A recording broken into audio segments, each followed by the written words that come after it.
welcome to the Bill Mason Show. Hey, Bill. Hey, here we are. We have an awesome show for you tonight. We're going to talk about maybe martial law. We're going to talk about Stranger Things at the very end of the show. Yeah, Things some around the wild world. stuff going on all over the world. That's right. We're going to talk about that. A little bit about the election, a little bit. And Of course. so let's go on to the assassination of the nuclear scientist in Iran. Oh, that guy spilled his cranberry drink all over the dash. It was terrible. That is terrible. We have actual video of after the fact. Looks like it was a machine gun or something that was on the side of the road. What did you hear, Will? Something very effective. Yes. That yeah. So let's play that video. If you're maybe under 18, Squeamish. yeah, under 18, maybe not see this. I don't know, squeamish, whatever. Yeah. But take a look.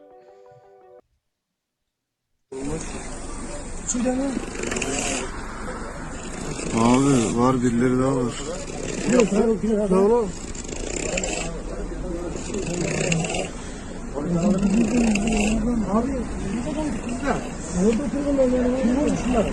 Üç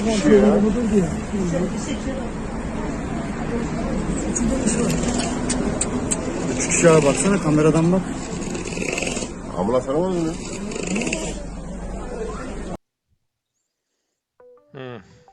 That was gruesome. Yeah.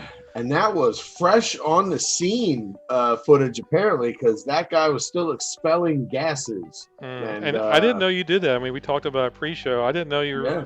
you expel gases or like that. Anyway. Yeah, when you're dead, your normal orifices where things move through, if they're not open, it finds a way out. And that's just kind of the thing the human body does. But wow, that was probably, something that happens to those people more often than not, because as you can see, they come up to the car and they're filming it like it's just another thing. Like nobody's really shocked, and nobody's really trying to help or do anything. They're just like, wow, look at these guys. Like, this sucks to be them, and they just take the video. So, I mean, it looks like this might touch off World War III. Now, Iran said that they were going to retaliate, and they're blaming us, United States, and they're blaming Israel as well. Yep, and they're blaming us and Israel. And to a certain extent, it's people talking about, well, why would Israel wait to do this now? And in my opinion, I think maybe Israel's unsure about the backing that they would get under a different administration. And think about it, if you were another country that, had everybody surrounding you wanting to kill you on a daily basis, and you had one really big brother who was at your aid, and all of a sudden he was about to not be there anymore, I think maybe you would start to take matters in your own hands. And I think the nuclear option for Iran is what is the scariest thing for, I say the whole Middle East, but, especially Israel. Yeah, I agree. So, yes, what's going on over there. I mean, we talked about last show that this could lead up to a regional or major World War III, actually. Yeah. So we have an agreement with Israel as far as I know, to help them defend their borders, and this could be something that escalates. And if we know anything about the Middle East, the Middle East is almost like there's no process of judicial jurisprudence or anything. It's biblical. It's you did this to me, I cut your head off. It's cut and dry. It's you shot missiles from a school, I'm going to shoot missiles at your school and blow it up. It's really a different way of solving their problems, and it's been that way forever. So is this going to end well? I don't see it happening. No, it's not. I understand that we struck a Syrian Iraqi border. There was an Iranian commander doing there for some reason, and we just blew him to pieces. That was just a week ago. And that's the thing. If Iran is going to be an upfront threat, and they're no longer going to run in the background and be like, we're just this country struggling to stay alive. Which, if you look at this guy's funeral, they obviously are not struggling. They threw like this huge funeral for this guy, and apparently they're not struggling financially. But hey, the Biden administration and the Obama administration found ways to drop cash from airplanes. So Right, we'll see exactly. about that. Well, let's take a look at that funeral, okay? Yeah. این تصاویری که همینک مشاهده می‌فرمایید آیین تشریف‌های دفاع از حریم ولایت تا پای جان ایستادند و سلام بر روح بلند و آسمانی امام راحل حضرت روح الله رحمت الله علیه، سلام بر ارواح مطهر شهیدان انقلاب اسلامی و سلام بر روح مطهر شهید دکتر محسن فخریزاده.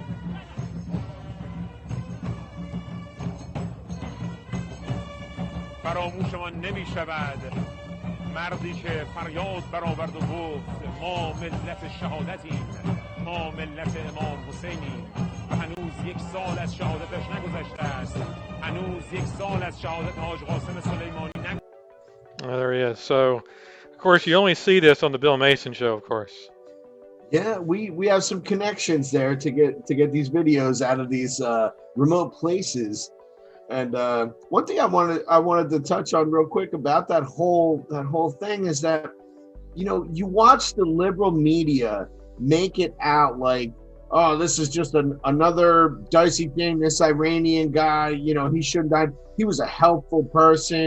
He was trying to get Iran independent of energy and all this stuff. This guy was a nuclear scientist who was involved in weaponizing uranium. This guy wasn't making power plants. This is the spin that the liberal media did with what was his name? Al-Baghdadi or whatever. Right. I mean, these guys are not heroes that are being taken out. These are guys that are known to be doing terrible, terrible things. And whoever is taking them out obviously has a vested interest in eliminating these people from the planet. Soleimani was the... That's it, Soleimani. Yeah, and right. Baghdadi was the ISIS commander. So yeah. But yeah, I mean, they do. They say they're the great people. They're just trying to help their people, et cetera, et cetera. Yeah, like that's what I remember when Soleimani, like they were on the liberal, all the major channels. They were saying like, oh, this is bad. This is like killing the vice president of the United States and all. No, unless the vice president of the United States was plotting to blow up like cities in their own country or whatever. I mean, this is the thing. These guys are not heroes, man. None of these people are out to do anything good for the rest of the world. They're not making advancements in nuclear technology to make energy cheaper. I mean, they're just trying to blow people up. Right. They're just trying to shoot a missile over to Israel or us and blow us up. Right. These are not nuclear scientists in the sense of, creating energy for the world. What do you think CNN would... Yeah, what do you think CNN would say when back in Hitler, when he was in power? Would you say he's a great guy for Germany? Yeah, he would just be, a guy with socialist undertones that's, maybe a little hot-headed. I mean, I can't imagine how they would paint Hitler. But yeah, other than that, he's a good guy. That's what CNN would say. Yeah, at his heart, he's down with the, the people. Right. Oh boy! So I don't know where this is going to end. So we'll see what happens.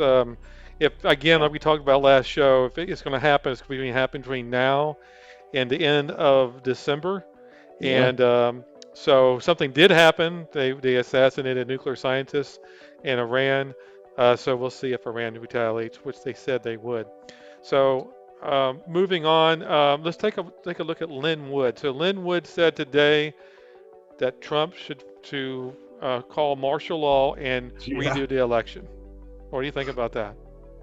Well, I hope that Lynn Wood and Sidney Powell have a lot of gas in their tank, because they're taking a lot of arrows right now about their claims. Their claims are huge. And the problem behind these huge claims is you have the media who's running defense for them, saying that, oh, this is such a big claim, it can't be true. But I think now we're like, not to get biblical and go down a road, because maybe, but, in Isaiah, he talks about, those who have eyes to see and ears to hear. that's really only where this is going to resonate. Okay, the people that don't want to hear it or don't want to see it are not going to. But I think the corruption level has been, the whole world is watching this happen. So like maybe 2 years ago, Lynn Wood would have been like a crazy conspiracy person that they lumped in with Q. But now we're starting to see that there's a lot of things that are coming to light now that we would have thought were crazy 5 years ago that are like, yeah, I'm pretty sure that happened. So we are in that era of, like we talk about, the battle of good and evil, where it's like, okay, you can see it and you can hear it. Now, what do you believe? And there's this mass propaganda, you know, in the we'll call them the mainstream media, that's literally trying to run interference for this kind of stuff. And Lynn Wood is probably one of the guys who's willing to stake his reputation on accusing people of things like pedophilia and, you know, stuff like that. And, you know, we Sidney Powell, who's willing to go to, you know, outside countries that have influence in this country. But meanwhile, the Democrats for years ran this, Russia was interfering with our election through Facebook ads. But now that Sidney Powell is like, hey, we have a company that was owned by a company in Venezuela that cheated elections there, that got sold to Dominion, that now runs in this country, and they just happen to sell 36 states their machines. So like now, Sidney Powell's crazy, but the Democrats weren't crazy for the 2016 Russia Facebook ads thing. Right. But now Sidney Powell's crazy for the actual connections of business entities. So now this is the time of eyes to see and ears to hear, man. And if anybody doesn't know what I'm talking about, go read your Bible, go to Isaiah 5, 6, and 7. Go for it. It's definitely gets a good a fight between good and evil. So, but you know, back to Lynn Wood. I mean, he won a lawsuit about, you know, saving Dominion in software, so they won't reset the system. The judge paused it, and then the judge reversed it. Why do they want to erase the software? Because it's obviously it's guilt. I mean, why did they lose? Well, what do I got here? 47 thumb drives that in Philadelphia, 47 thumb drives that had the miraculous millions of votes for Joe Biden. They're gone. They're lost. So to do a recount, you need to match the thumb drives to the paper. So now, oh, sorry, we don't know what happened to those thumb drives. That's pretty important to save those things. I mean, this is the thing. We jumped into this digital age of voting under the COVID. We have to be able to process these mail-in ballots. And then here we are now, where the Democrats have found a way to, you know, hide evidence, destroy evidence, just like back when Hillary was, you know, being accused of destroying phones and wiping servers. They're doing it all over again. And Lynn Wood and Sidney Powell are being, you know, lambasted by the media as the crazy conspiracy theorists. But now everybody who used to think that there was all these conspiracies is starting to come around and go, yes, the Democrats are that debaucherous. They will absolutely do that stuff. So now I think we're all waking up. I mean, they just can't keep on doing that. No one gets in trouble. I mean, that's how the American people feel. People are calling out Bill Barr, saying, where are you, man? Where is the Durham report? What is going on? You know? So I think... the word is the Durham report's dead now. If Biden wins. Yeah, if Biden wins, it's in the trash. It's on fire. It's whatever they have to do to it. But I mean, the weight of it was so huge, and everybody was saying how packed it was with information and evidence, and now it's going to disappear. Well, that's the reason why you don't wait till after an election. If you have something, put it out. Yeah, that's the thing, and that just goes to show where Bill Barr's heart is. It's, I mean, apparently everybody made him out to be this, you know, basically judicial, like, you know, magnate, and he turns out to be just a political guy. Well, I didn't hope that it would happen. But I didn't either. Let's listen to what Lynn Wood said about pedophilia and satanic worship. Yeah, so, these people are nuts, man. Take a look. This country is going to be shocked when it learns the truth about who's been occupying the Oval Office for some periods of years. They're going to be shocked at the level of pedophilia. They're going to be shocked at what I believe will be a revelation in terms of people who actually engage in satanic worship. All right, there he is. So he's not talking about Trump, by the way, the person who was in No. office for several years. I mean, he's talking about the former administration. Right. And the sad part about what we were talking about up until this point is how the media runs cover. So now, already on NPR, which is like national public radio, which has always been a left wing, like, literally the hard left, they're already running interference for this kind of satanic stuff, saying like, oh, well, I thought we had a First Amendment, freedom of religion. So if people are satanic, what's wrong with that? They can't worship Satan. Oh, but you can worship Jesus and you can worship, Allah, but they can't worship Satan. So NPR is already running interference for these allegations of satanic rituals, because now if they come up and they are true, what are they going to claim? Freedom of religion? That they're allowed to sacrifice children? I mean, this is just batshit crazy time. It is. I mean, it's rampant supposedly in Hollywood. It's rampant, Yeah. and of course the halls of Congress and of course Washington D.C. So I can't wait till all this stuff comes out. I mean, we've been Me saying too. all this stuff that's going to come out, it's going to come out, but it seems like it never comes out.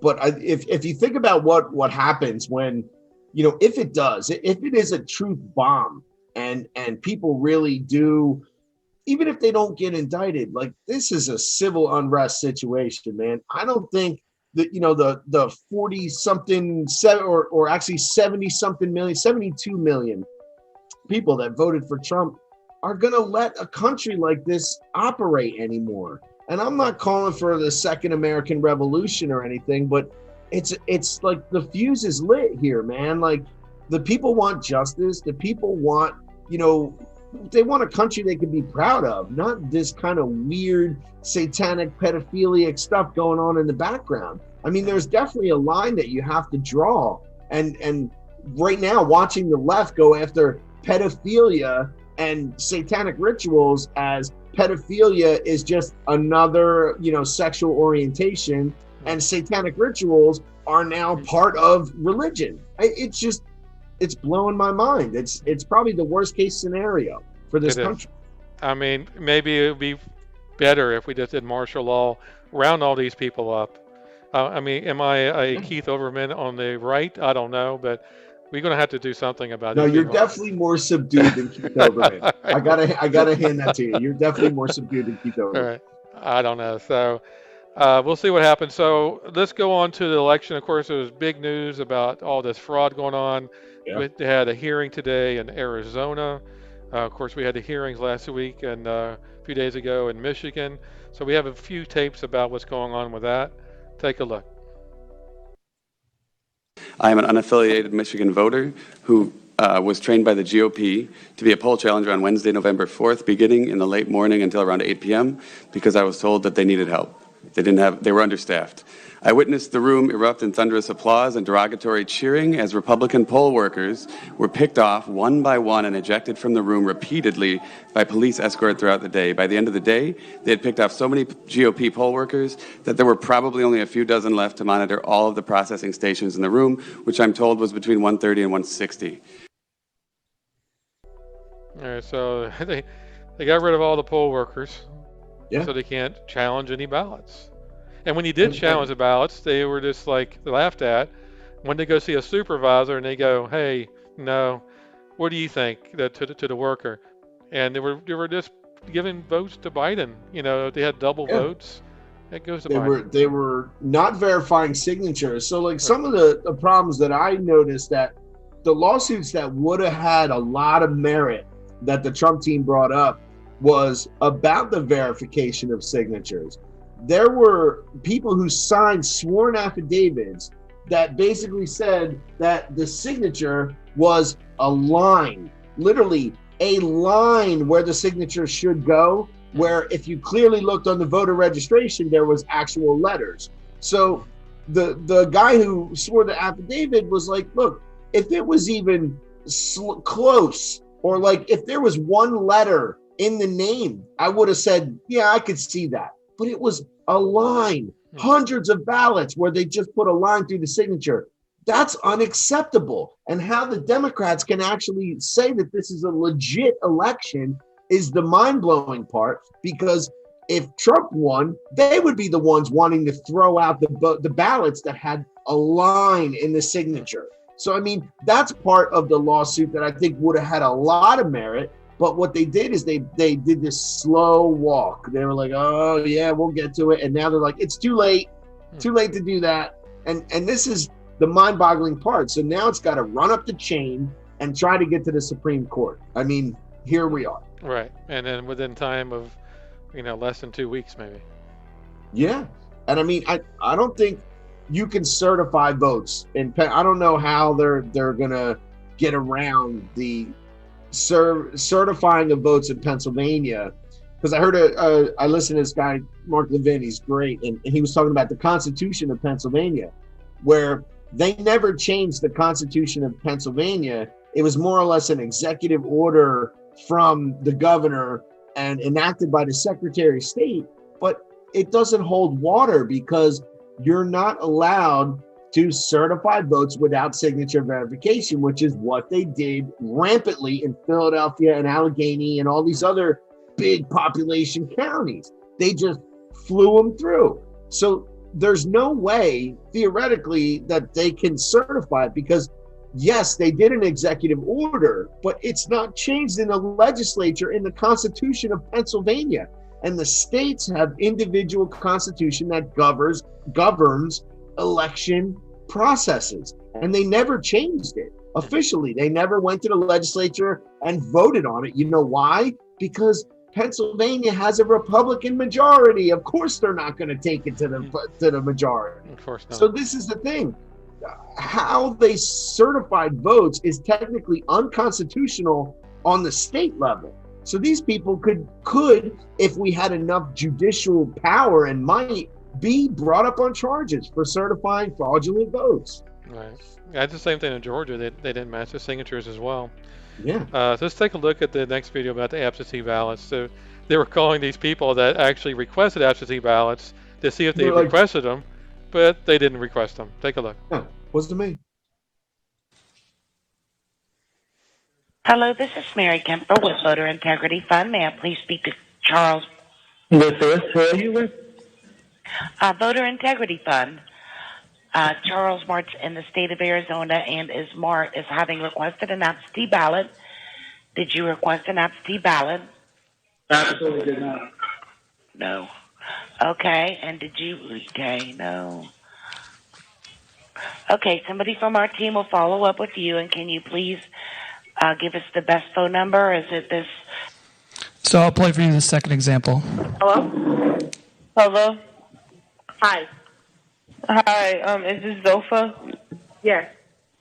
Hi, my name is Taj. I'm with the Voter Integrity Fund.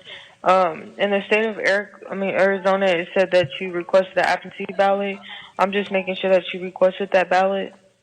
No, I did not request an absentee ballot. Okay, somebody from our team will follow up with you. Is this a good number to follow back up with you on? That's just two examples. People not requesting it, but they actually voted.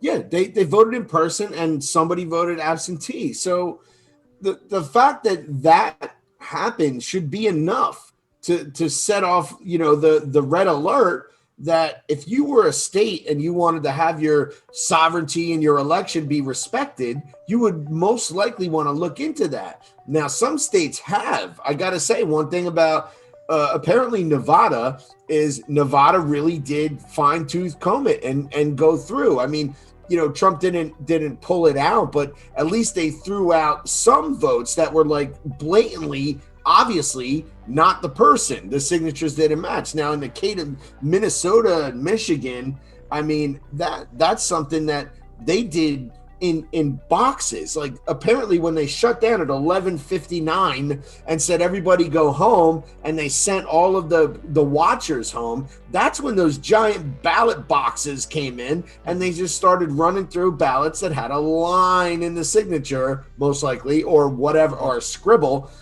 And there's no way that anyone was there to even observe it because they sent the Democrats and the Republican observers home. Of course, So this and was they're all definitely Biden votes, planned. of course, right?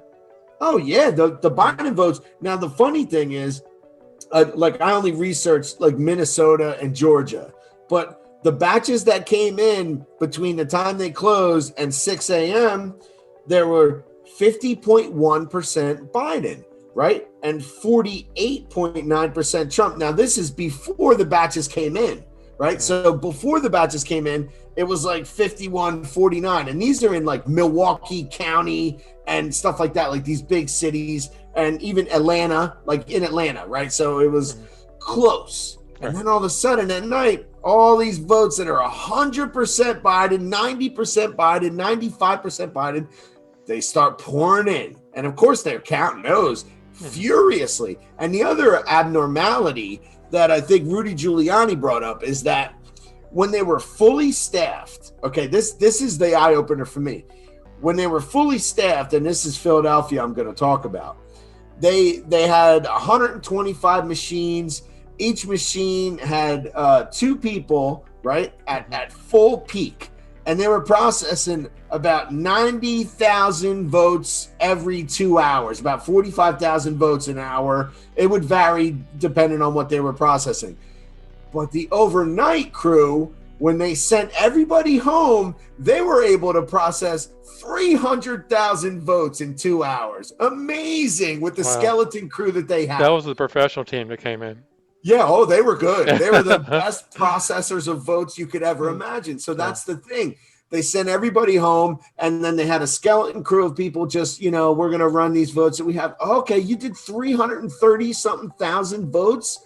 And I mean, it just doesn't add up. Like statistically, mathematically, there's no way. Unless it's just a thumb drive and you press send, which is why the thumb drives are missing from Philadelphia County as well. Oh, naturally. Unbelievable. It is unbelievable. So we'll see where this goes. It's going up to courts. Supreme Court's going to have to rule on it, and we'll see what happens. Yeah. So we have Rich Little. Remember Rich Little? Yeah, man. He's still involved. He's still in comedy because he's pretty funny. Yep. So we have him impersonating Joe Biden. He did a good job. Let's take a look. All right. Biden impression, is that a hard one to do? Joe Biden? Well, Joe Biden, I'm working on him. It's tough to do, but it's tougher for him actually. Let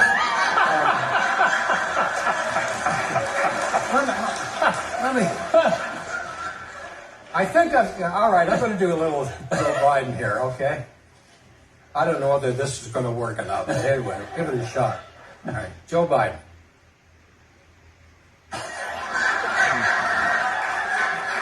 He's got the walk.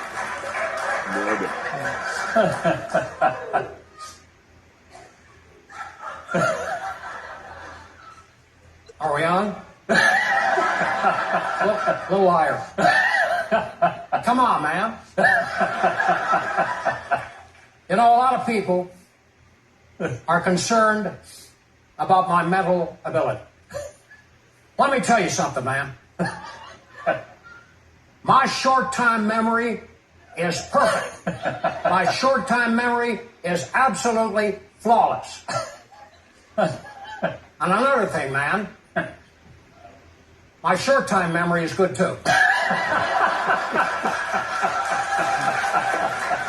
I'm the guy. Now back to the bunker.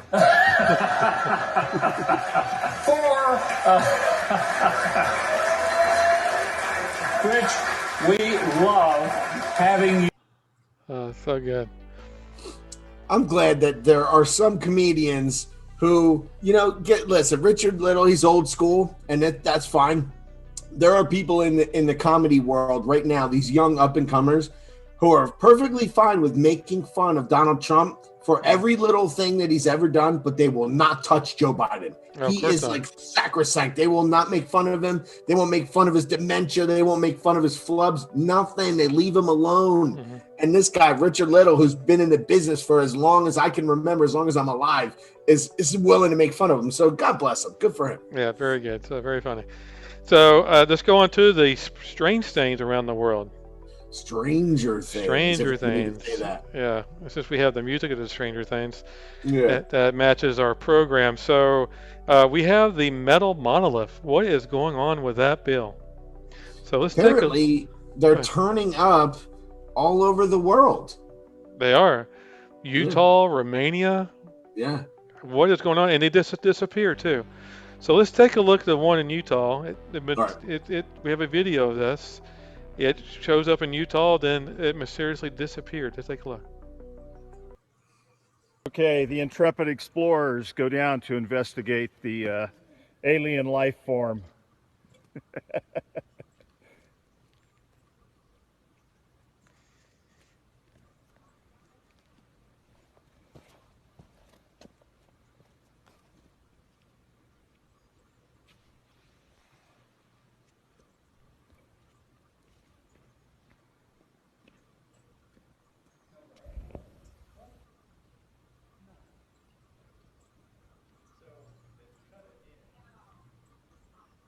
They've cut it in?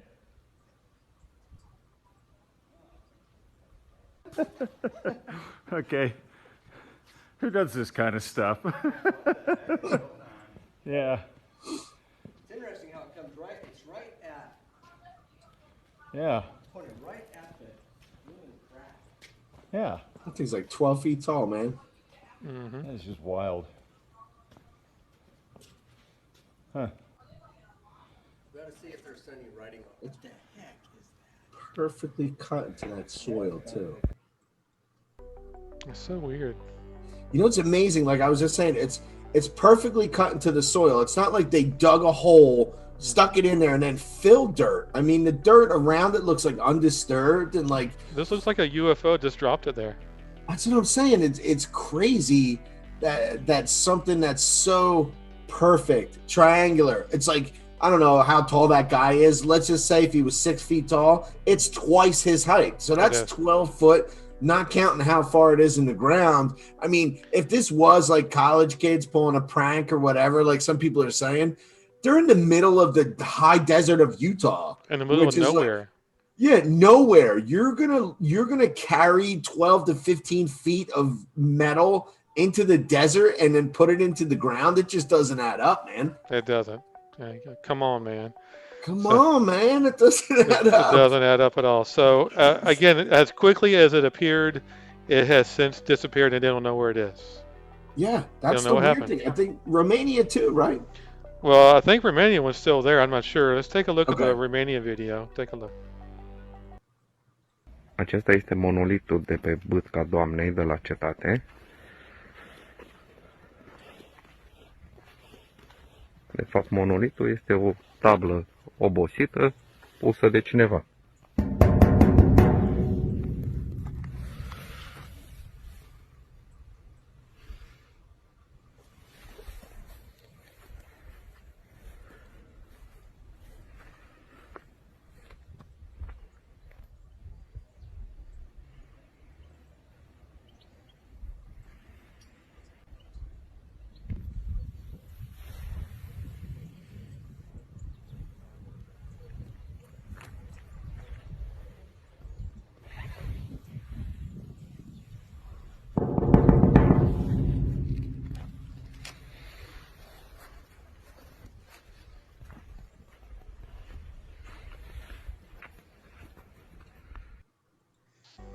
Now, that was a little bit different. Had a lower level of craftsmanship. I'm just going to say that. I'm not saying the artist or whoever made it was not as good. Mm-hmm. But, you can see the welds and the sanding marks. But, hey, thank God for the internet, because if it wasn't for the internet, we would not know that both of those two things were happening on different parts of the world. That's true. At almost the same time. That's weird. So Utah, Romania, about the same height, too, as well. Yeah, very, very strange. Even if it is a copycat situation, how does somebody in Romania know that somebody did that in the Utah high desert? Yeah, I mean, there's just no way. No. There's speculation. I was just looking into it that it's work done by this artist. You probably can't see it because it's on my phone, but he's an old man. He's in his 80s now. He's actually friends with Leonard Nimoy from Star Trek, Okay. and he does all kind of metal work, and he's heavily involved. He loves aliens, the whole nine. That's why everybody's speculating that it's him. But here's the thing. There was a monolith on Star Trek back then too. Yeah. You remember that show? The guy, yes. The guy's name is McCracken, if anybody wants to look him up. And he had an art exhibit in Manhattan that had hundreds of these monoliths, these giant, shapes, and they were all clean and done almost to it like a mirror-like finish, like a spaceship. But anyway, that's what you're going to find when you look up, who may or may not have created these. But this guy McCracken is 80-something years old. I seriously doubt he is personally responsible for putting these sculptures in the middle of nowhere. No, I don't think he's the one that is doing it for sure. I don't think so. Maybe his kids, maybe? Well, he does have a kid. It said he does have a son, but I don't think his son is that young. I mean, if he's 80, his son's probably 40 or 50. Still, it takes a lot of work to drag 12 to 15 feet of metal into the high desert and plant it in the ground perfectly. So I like the UFO scenario better. I do too, because hey, don't forget, for as much as 2020 has brought us, we also know that there's alien life out there, that the Air Force and the Navy both agree. Yeah, well, we had a show about that. Yep, so folks, just go back to that show. It's a UFO show. The whole thing was devoted to UFOs. It was good. Yeah. So 2020 has brought us to this point where we know that Democrats are pedophilic, satanic, like crazy people. Right. Aliens exist. And now they're basically just throwing shiny stainless steel objects out in the middle of nowhere. Right. Maybe they're trying to send us a message, man. Right. I don't know. Right. Well, I guarantee you that a monolith is going to show up at another place around the world in the next few days. I hope it's a thing. I hope it takes away from just the craziness and everybody focuses on this giant stainless steel cube or whatever. Exactly. I mean, here we are in the uncertainty. So like, there's a global uncertainty too. About the U.S. election, because I think globally a lot of countries realize the weight of the stability of America, and if America becomes unstable or goes into a state of upheaval, it affects the globe. So the fight of globalism, right, that Donald Trump's engaged in and trying to make us stand alone, I think we are also on the precipice of getting to a break point where they push the acceptance of globalism. Like, maybe all of these things happening is designed, this is my opinion, I'm going on opinion, is designed to break the system to the point where they say, well, we can't fix it, bring in the globalists. I may be talking 10 years down the road, but this is not looking good, where people don't have faith in the election process. We've now come to know that the level of corruption, that a guy who's basically the president-elect is about to take the White House, or attempt to take the White House. He's on papers in the Ukraine as a defendant for bribery. And I mean, we literally have a criminal who people elected because he has Alzheimer's or dementia, but he's not Trump. So, I mean, here's the world that we're in. And it's kind of like, like I said, once again, eyes to see, ears to hear. Are you paying attention to this? Because this is the break point, maybe, of where everything you thought was okay becomes not okay. Mm-hmm. I agree, definitely. A lot more can happen in the next 30 days. Easily. Yeah. So let's take a look at this. 2020's not done yet. It's not. Let's take a look at the fireball over Japan. It was great video here. Take a look. Man, that thing was intense. A meteor comet. I don't know what it was. Take a look.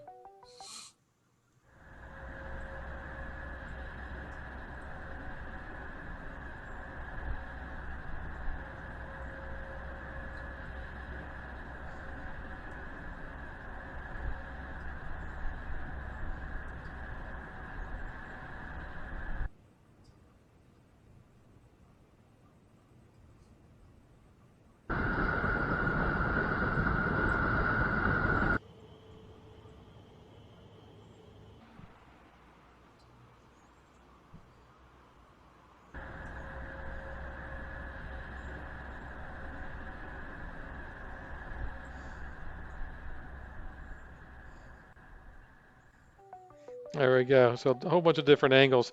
I bet we'll find a metal monolith in Japan now. I hope so. I hope that's how they get there, because I can't explain it any other way.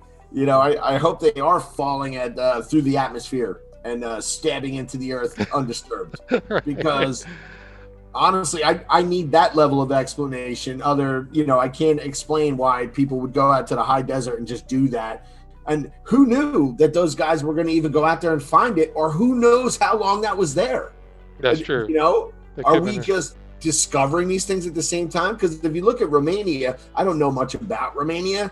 It looked pretty remote as well. It didn't look like a paved road, and it looked like a bunch of mountains and stuff. So, I mean, are we just stumbling upon all these monoliths at the same time? Is that the coincidence? Who knows? Could be.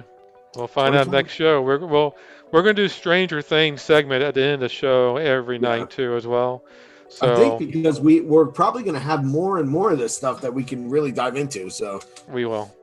So that's the show tonight. Do you have any last words, Bill? Last words, I guess, would be stay tuned. 2020 is not done. It's not done with us. It's not done with the world. Got 30 more days. All right. Well, thanks for watching, and tune in, subscribe, ring the bell, and have a good night. Good night, everyone.